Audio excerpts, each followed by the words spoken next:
सभी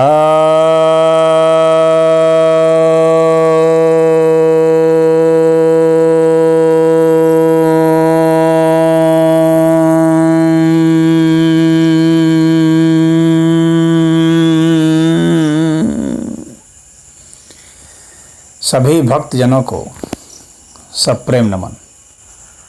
भक्तों, आज मैं आपके समक्ष श्रीमद् भगवद गीता के दूसरे अध्याय के 30वें श्लोक पर प्रवचन सुनाने जा रहा हूँ।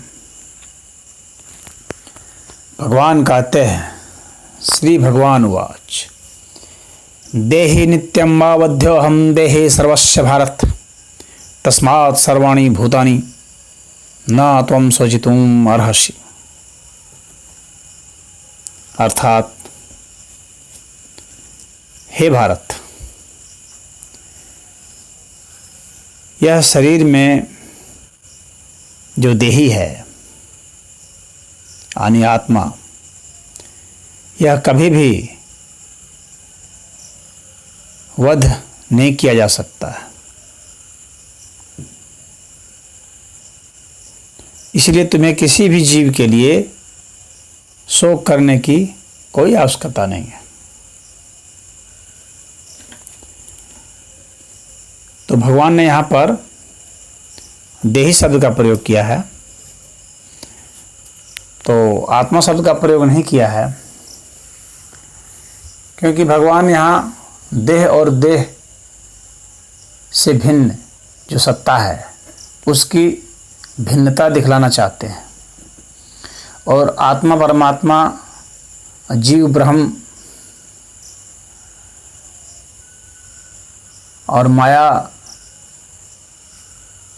इन सब चीज़ों से, प्रकृति, पुरुष आदि, इन सब चीज़ों से भगवान जो है इसको दार्शनिक नहीं बनाना चाहते हैं संदेश को, क्योंकि दर्शन शास्त्र का विद्यार्थी जानकारी को बढ़ाता है, सिर्फ जानकारियों का संग्रह करता रहता है और उसी का प्रयोग करके, उसी का चिंतन मंथन करके और मस्तिष्क से एक्सरसाइज करके वह निष्कर्ष निकालता है कुछ, और जीता उसी तरह से है जिससे सामान्य आदमी जीता है। यानी उसी तरह से काम से, क्रोध से, लोभ से, मोह से, अहंकार से, भय से, दुख से, दर्द से, अवसाद से, चिंता से पीड़ित रहता है। भगवान यहाँ पर यह संदेश देना चाहते हैं कि अध्यात्म अनुभव का विषय है और अनुभव करने के बाद व्यक्ति में बदलाव होने चाहिए। उसका जीवन दर्शन, जीवन चरित्र, आचार विचार सब बदल जाते हैं। फिर उससे वाणी पर नियंत्रण हो जाता है, उसमें दया करुणा का संचार होता है, लोभ मोह की वृत्ति खत्म हो जाती है, काम क्रोध ये सब उसके नियंत्रण में होते हैं, चिंता उसे सताती नहीं है, भय मुक्त हो जाता है, निर्भय होकर सुखपूर्वक जीता है, दुख और दर्द उसे पीड़ित नहीं करते। तो उसके जीवन में यह अंतर आता है, बहुत बड़ा अंतर आता है, जिसे कोई भी देख समझ सकता है। और यदि जीवन में अंतर नहीं आया है तो वह आध्यात्मिक व्यक्ति है ही नहीं। यानी शब्द ज्ञान से आपके जीवन में बदलाव नहीं आएगा, अनुभूत ज्ञान से बदलाव आएगा, बोध से बदलाव आएगा। और इसी बोध के लिए ही, बोध को उपलक्ष्य करके ही भगवान ने यहाँ पर देही शब्द का प्रयोग किया है और कहा है, देही नित्यम अवध्यो। देही जो है उसका वध नहीं किया जा सकता है। अवध्य का अर्थ एक यह भी होता है कि उसका वध नहीं करना चाहिए। जैसे जो हमारे गुरुजन हैं, माता पिता हैं, या जो पवित्र चीज़ें हैं, जैसे मान लीजिए कि पवित्र पशु गाय को माना जाता है, तो इन सब चीज़ों का, इन सब जीवों का, इन सब प्राणियों का वध नहीं करना चाहिए। तो यहाँ पर चाहिए का मतलब होता है ऐसा, परंतु भगवान ने इस जगह पर जो प्रयोग किया है वो वध नहीं किया जा सकता है का प्रयोग किया है। यानी आप चाह करके भी उसे वध नहीं कर सकते हैं। क्यों नहीं कर सकते हैं? क्योंकि वह इतना सूक्ष्म से सूक्ष्म है कि जिस चीज़ से जो वध करने वाली जो चीज़ें होती हैं वे वहाँ तक पहुँच ही नहीं सकती हैं। वो इतने सूक्ष्म है कि उसे तोड़ा नहीं जा सकता है। वो पदार्थ से आगे है। वो सूक्ष्म से सूक्ष्म बिंदु से सूक्ष्म रेखा से भी सूक्ष्म है। फिर वहाँ तोड़ने का कोई प्रश्न ही नहीं उठता किसी भी चीज़ से। यानी आपके पास जितना भी अनुभव है अणुओं का, परमाणुओं का, प्रोटॉन का, न्यूट्रॉन का, इलेक्ट्रॉन का, क्वार्क का, फोटॉन का, तो इन सब चीज़ों से आप उसे नहीं तोड़ सकते। वहाँ तक आप पहुँच ही नहीं सकते। तोड़ना तो दूर की बात रही। वो इतना सूक्ष्म है कि तो इसलिए वह वध करने योग्य नहीं है। यानी उसका वध नहीं किया सकता है। तो भगवान इसलिए यहाँ पर अंतर दिखला रहे हैं।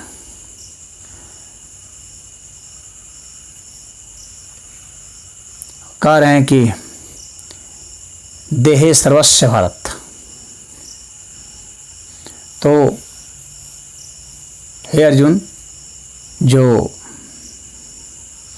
देह में यह विद्यमान है, यह सूक्ष्माति सूक्ष्म तत्व जो विद्यमान है वो उसका वध नहीं हो सकता है। फिर तुम क्यों दुखी हो? फिर तुम्हारे लिए शोक करने का कोई विषय नहीं है कि कौन मरता है कौन नहीं मरता है, क्योंकि जो देही है वह मरेगा ही नहीं और देह तो बदलता रहता है, वो बदलेगा ही। तो जो बदलता रहता है उसके साथ बहुत ज़्यादा संबंध बनाने से कुछ सिर्फ मोह होता है, लोभ होता है, काम होता है, क्रोध होता है। और कोई कितना भी बड़ा तपस्वी हो, कितना भी यज्ञ दान तप करता हो, समाधि में जाता हो, दार्शनिक चिंतन करता हो, सारे वेद वेदांगों को याद कर रखा हो, परंतु यदि वह देह और देही की भिन्नता नहीं जानता, इनके संबंधों को नहीं जानता,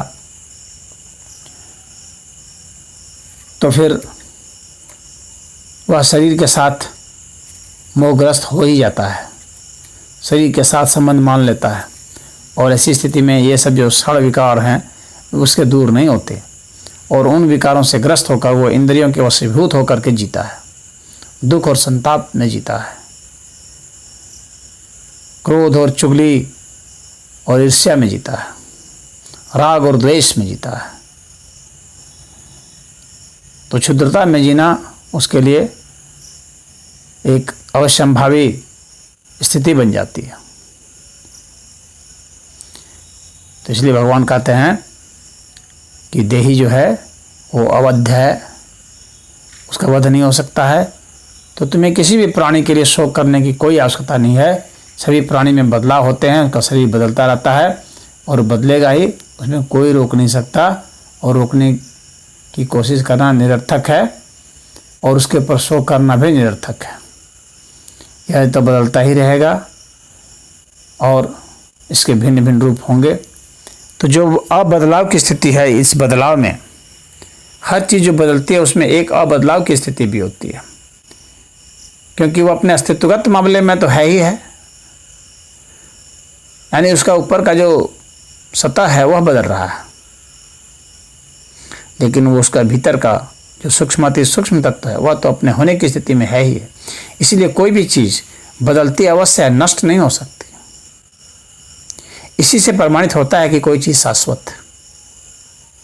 शाश्वतता इसी से प्रमाणित होती है क्योंकि आप किसी चीज़ को बदल तो सकते हैं पर नष्ट नहीं कर सकते। इसी से देही के अस्तित्व का जो है प्रमाण सिद्ध हो जाता है। तो यह जो शरीर हमें मिला है, यह शरीर हमें कर्म के लिए मिला है, यह भौतिक शरीर है, इसको कर्म कीजिए और इस शरीर को कर्म करने के बाद आराम से रख दीजिए।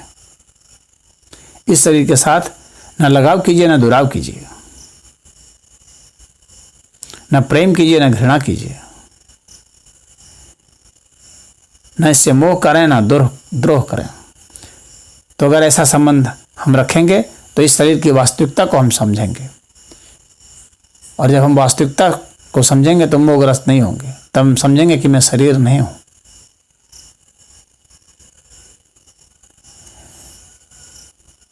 या जिनको उसमें विश्वास है, संबंधों में ही विश्वास है, तो वो ऐसा भी समझ सकते हैं कि मैं शरीरी हूँ और शरीर भी हूँ, यानी मैं बदलाव भी हूँ और अबदलाव भी हूँ, मैं ही सब हूँ। तो अगर मैं बदलाव भी हूँ और अबदलाव भी हूँ तो ये दोनों ही पक्ष हमारे ही हैं, तो फिर इसमें शोक क्या करना।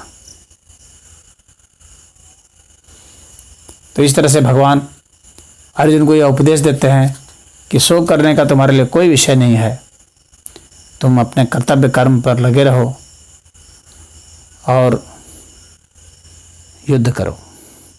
यही भगवान का यहाँ पर